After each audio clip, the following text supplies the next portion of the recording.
Kenapa dia tergesa-gesa nutup pintu tenda, brek. Ternyata dia benar-benar turun, Bang, itu kuntilanak dari pohon. Tepat di mata dia. Dia masak di sini, tepat turun di situ. Tapi sayangnya dia memang menjaga, kayak gue bilang tadi, gue nggak bisa teriak, nggak bisa kabur, nggak apa-apa karena merinding gua. iya. Merinding gua. Itu gue dengar situ merinding, Bang. Iya, maksudnya si kuntilanak tuh turun secara tiba-tiba pas lu turun masak. langsung brek gitu, dia cerita sendiri.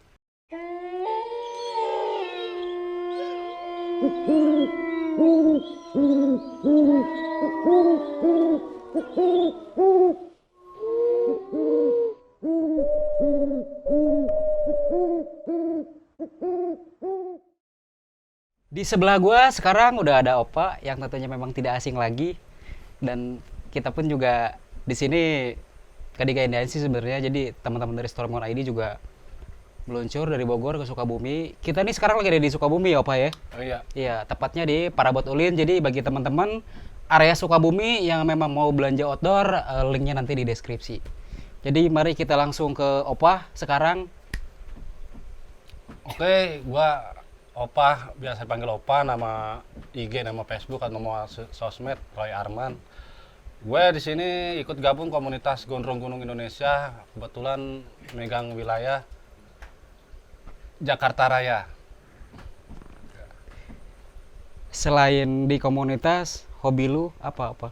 Untuk hobi sendiri sih kalau sehari-hari ya kadang gue kalau lagi sebenarnya hobi fotografer ya, naik gunung juga, traveling juga gitu. Untuk kerjaan masih driver ojol.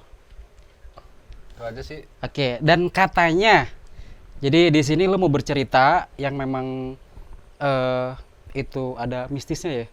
Ya, pendakian Iya. paling mistis lah yang pernah Iya. gue rasain. Jadi Opa sekarang kita langsung ke cerita poin intinya aja. Poinnya aja ya, langsung ya. Iya, maksudnya dari Opa mulai perjalanan, ketemu siapa, di jalur mana. Jadi Opa langsung bercerita aja.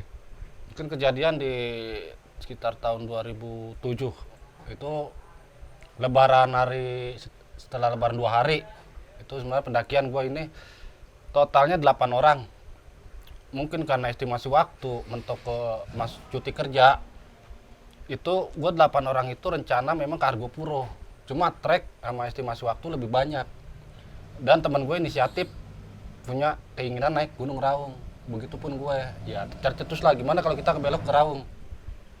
Oke, karena tiket udah dipesan. Oke, kita jalan bareng dari Stasiun Senen ya. Jadi Turi, Gubeng kalau nggak salah ya. Itu kita mencar, yang Argo ke Argo, dan kita lanjut ke Raung.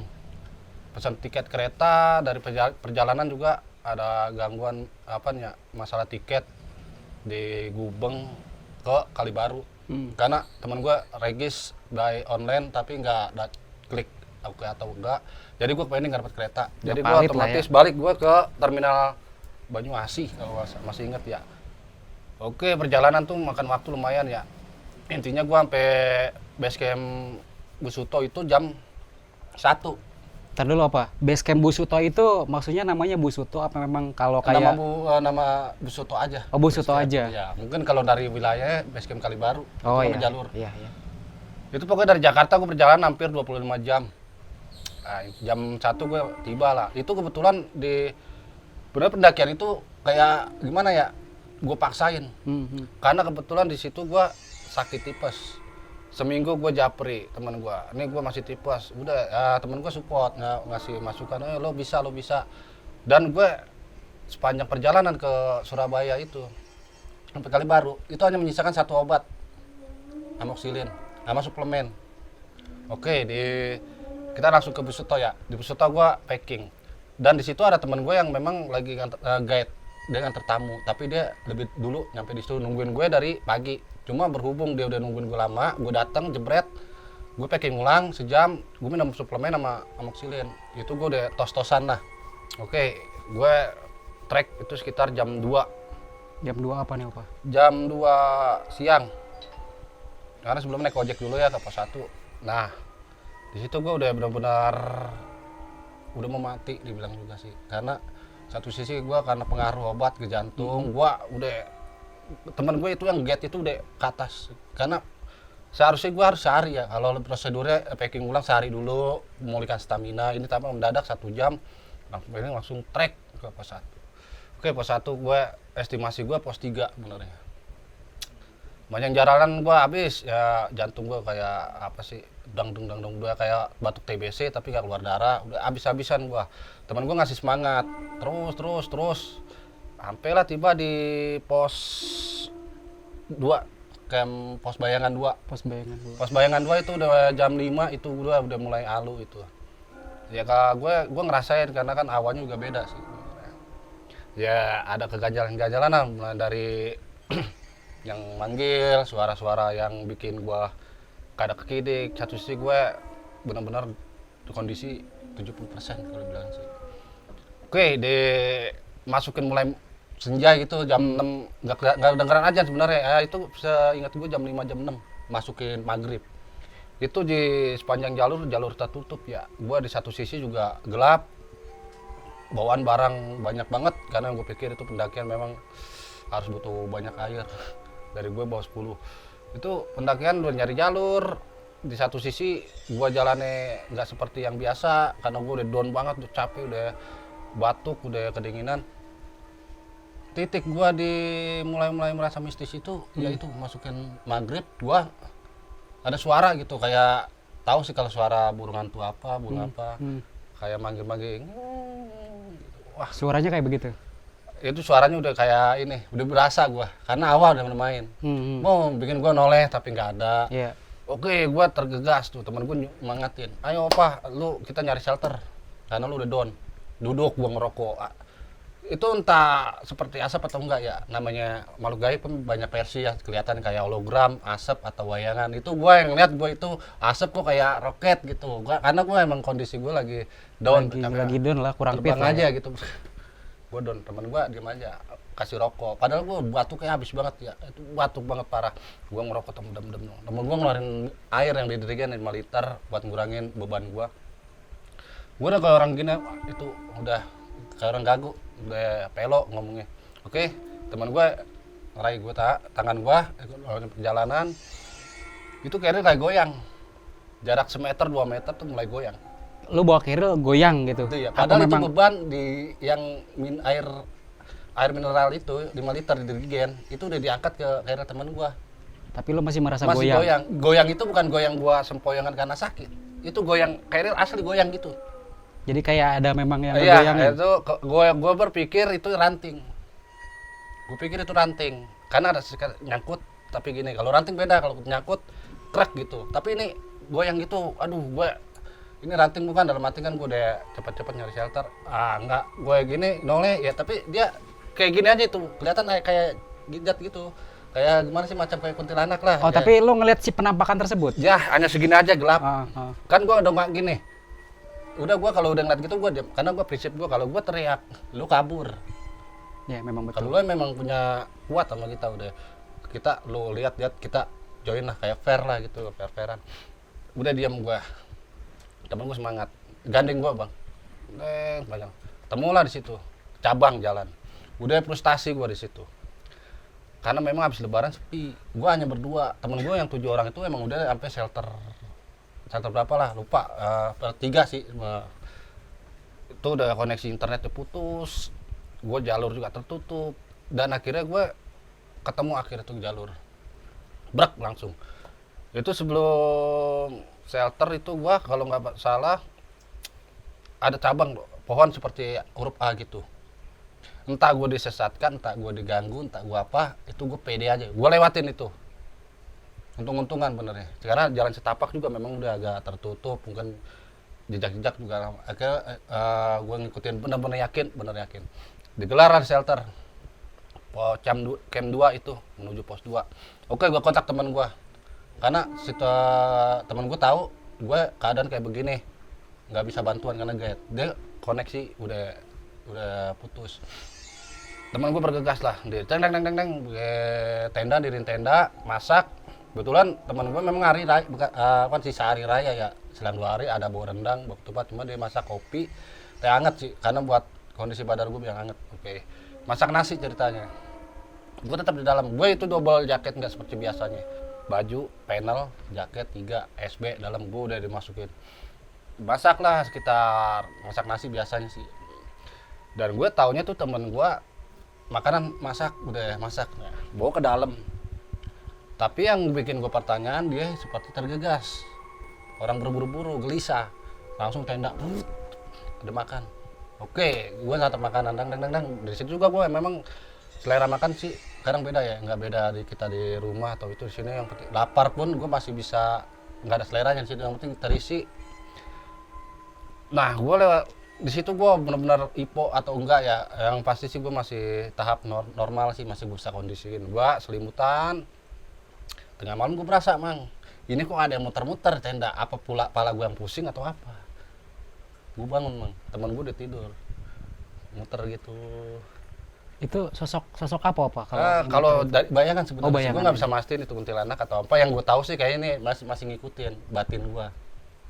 Gue tidur sebentaran, gue dibikin kencing, kebelet gue. Gue inget yang perjalanan tadi, daripada gue kencing di tenda kan babak belur, atau gue kencing di botol juga karena kondisinya masih penuh semua, air belum kepake. Gue beranikan diri keluar pintu tenda utama, karena pepet teman gue.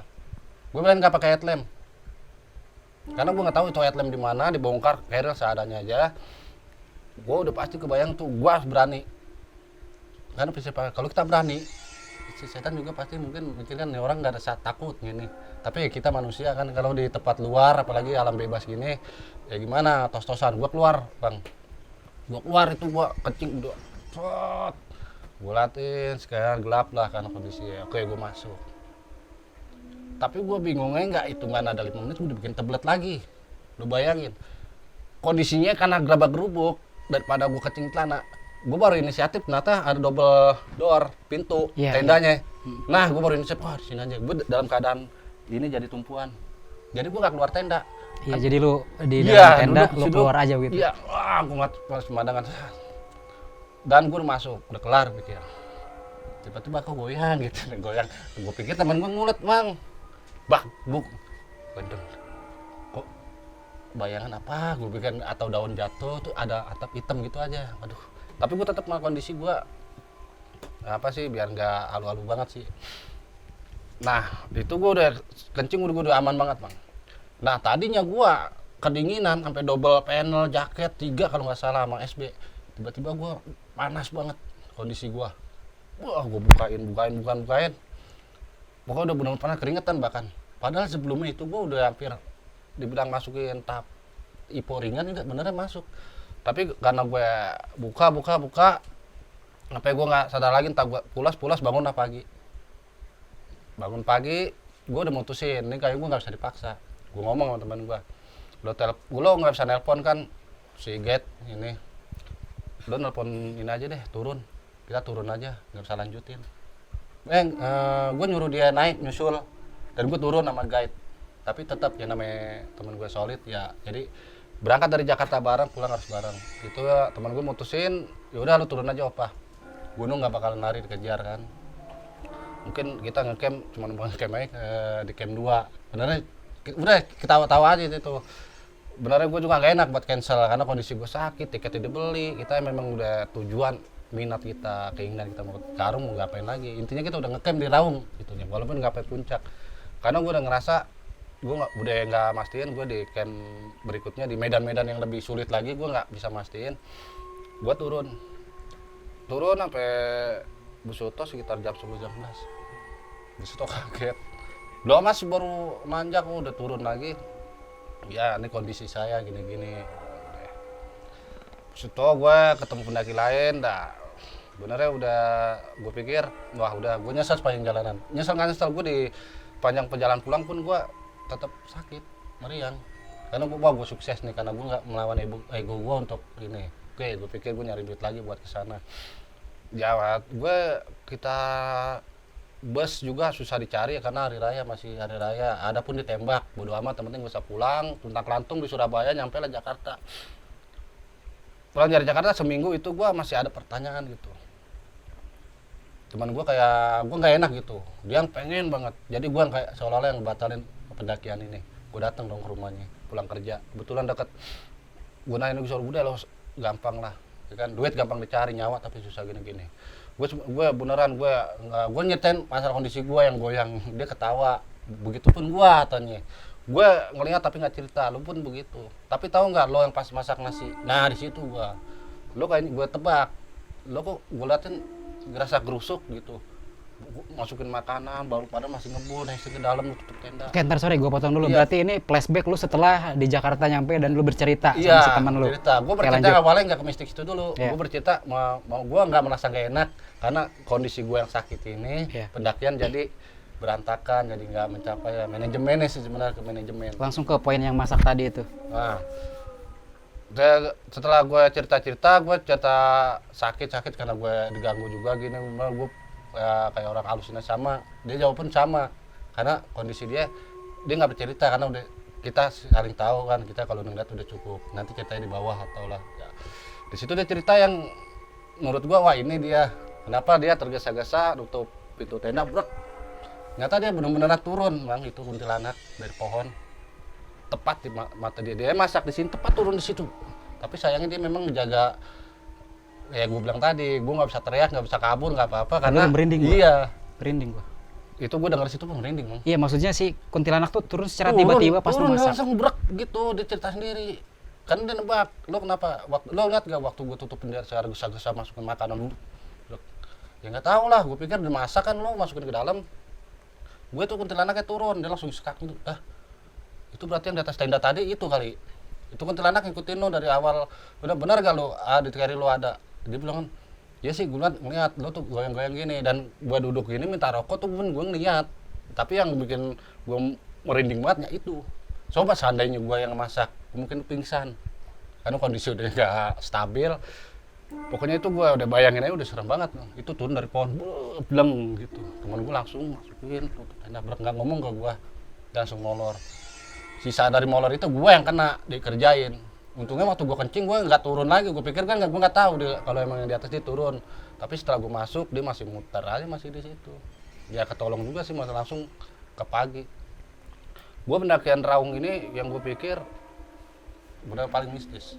Sebelumnya paling gue ngeliat jalan, ngeliat, tapi kalau yang Raung ini lah karena dari satu sisi kondisi gue yang menurun, karena kan tahu sendiri kalau orang sakit kan berhalusinasi ngeliat ini. Benernya itu gue benar-benar itu gue pendakian Raung itu paling berkesan lah, karena sampai sekarang pun gue belum bisa kesana lagi, nembus janji sama temen gue pun gue nggak bisa karena kondisi udah berubah gini. Gue kebetulan waktu gue ke Raung itu kerjaan gue masih marketing, masih ada uang perjalanan, makan estimasi hari juga. Sekarang banyak waktu tapi uang yang nggak ada. Dulu kan banyak uang, waktunya yang sempit, makanya itu sebenarnya yang kargo gue ke Raung juga karena itu satu dari diri sendiri gue kepaksa, solidaritas gak enak, estimasi waktu yang udah. Yang kargo sukses, anak Depok sukses, share foto, ya gue nge-share pengalaman aja gue di sini, baru gue ngeliat setan tapi bentuknya mereka belum. Ya gitu aja sih, ya pendakian gue yang paling ekstrim. Yang paling berkesan lah ya. Berkesan banget malahan. Banyak cerita. Berkesan sekaligus ada mistisnya Mistis juga. banget itu. Karena gue ngerasain bener-bener, oh ini loh bentuknya. Karena selama ini kan gue ngeliat, wah bayangan. Tapi itu bener-bener. Jadi nggak hanya gue lewat diganggu, enggak. Tapi ketika gue tidur, Lo masih diganggu. dia masih iseng karena gue paham. Karena gue masih 2 orang di situ. Total 9, yang 7 itu udah sampai pos 5 sih. Kalau nggak salah. Setelah gue denger dari cerita temen gue nggak nyalain dia, gue nggak nyalain gue, dan gue juga ya gimana namanya, ada aja sih manajemen perjalanan nggak selamanya kan terrealisasi, pasti ada gelombang lain lah. Gitu. Bahkan kadang kita yang ngerti manajemen perjalanan SOP pun kadang-kadang suka ada aja yang lupa ya. Ada aja yang lupa, nggak selamanya lurus. Tapi ya benar-benar yang penting gue sama teman gue, lo nggak usah pesimis. Kalau ditanya udah pernah ngimping di Raung, ya udah. Tapi untuk summit gue nggak ngejar summit, tapi kalau untuk ngeliat setan ayo Raung, karena memang Raung juga jalur ekstrim, jalur tertutup. Wah benar-benar itu pengalaman banget sih di situ. Itu berarti lo yang pas di pos 2 itu Iya. ke puncak estimasi kira-kira berapa jam lagi? Gue kalau nggak salah sih sebenarnya target gue itu pos 3. Pos 3. Trek dari jam 2 itu dari pos 1 ya Busuto naik ojek itu pos 3, maghrib pos 3. karena kondisi gue menurun, penanjak Iya, pun gue nggak banyak fit lah. istirahatnya terganggu. Dari pos 3 lanjut sampai pos 7 kalau nggak salah itu seharian. Tapi gue juga lupa juga sih estimasi perjalanan karena kan gue catatan tuh nggak selamanya pas. Catatan estimasi, oh ini pendakian enggak. Karena di Medan juga berubah. Ya itu aja sih gue emang target pos 3 karena berhubung kayak gitu ya udah gue jangan kan gue di camp Bayangan belum ke pos 2 itu. Gue memaksakan karena gue memang udah drop banget. Jadi mungkin dari cerita lo kali ini itu yang bisa lo jabarin. Kira-kira ada yang mau disampaikan ke audiens? Maksudnya ketika pendakian kita harus seperti apa dan bagaimana? Karena gini Opa, sorry gue potong dulu. Dari lu bercerita dan gue mendengarkan, di situ tuh sepertinya ada yang kurang baik. Maksudnya memaksakan lah. Iya. Di saat posisi lu sakit, terus lu maksain naik dan akhirnya lu repot sendiri, temen pun juga lagi repot. Jadi lu Itu sampein dari, aja ke audiens. pengalaman gua pendakian Raung memang banyak dari manajemen waktu, dari gue juga terpaksa karena gue memang itu tiket gue dapat paling murah karena berhubung kita masukin bulan Ramadan, Lebaran itu tiket mahal pun udah mahal susah karena tujuannya pun gue memang itu gunung bener-bener impian gue banget. Oke, gue udah berapa kali ngomong sama temen gue nggak bisa pastiin ya, intinya gue di situ memang ada memaksakan diri. Satu, memaksakan diri. Intinya kita kalau mendaki gitu ya benar-benar fit kondisi. Fit, kita lihat gunung apa yang kita daki, apakah ekstrim, apakah butuh ini. Beban juga berpengaruh juga sih. Di situ gue benar-benar gue bilang ke teman-teman gue nyadar diri ya, gue yang bikin salah gitu. Karena gue memang nggak nyiapkan kondisi secara fit. Padahal gue minum suplemen dan suplemen itu memang boleh menambah stamina ya, tapi nggak semua sih itu Kak. Tapi yang gue minum itu nyata memicu jantung. Macam apa sih obat-obat Iya, amoxicillin. kategori Nyata obat itu keras memang lah nggak ya. baik gitu. Gitu gue maksain itu, untung aja gue ya masih dikasih nyawa sih sebenarnya. Itu pokoknya dari untuk pendakian sih buat teman-teman sih pastikan kondisi itu kalau perlu 99% gitu. Dan kalau memang ketemu makhluk halus atau apa ya usahakan kita kuatkan diri aja, jangan teriak. Takut yang teriak kalau rombongan kita ada wanita atau ada yang pengecut itu bisa bubar seperti yang di film-film. Lu ada setan, gue nemu setan, bubar. Udah lenyap semua, bisa pisah atau tersesat. Iya, iya. Pokoknya kita di pendakian itu benar-benar kalau bisa teman dari kecil sih, karena udah tahu solid. Ya, boleh lah, bukan berarti kita nyari tim yang solid. Itu gua hanya berdua sih, temen gua tahu karakter dan dia tahu karakter gua. Jadi saran gua sih itu ya kondisi fit, harus benar fit. Udah itu aja. Gitu sih. aja? Iya. Oke, buat teman-teman semua, itu dia cerita dari Opa yang bisa gua ambil pelajarannya, yaitu di situ kita memang bener-bener yang namanya pendakian kudu bener-bener mateng, prepare juga harus, dan kondisi badan juga fit gitu. Dan di situ pun juga dari cerita Opa tuh kesolidan antar karakter atau temen tuh dapat gitu. Jadi segitu aja dari gua. Jangan lupa subscribe channel Storymon ID, like, komen, dan share. Dan di sebelah gua Opa, terima kasih buat waktunya. Oke Bang Adi, Semoga thank you bisa juga. bermanfaat buat teman-teman. Iya. Jadi tetap stay tune, oke? Siap.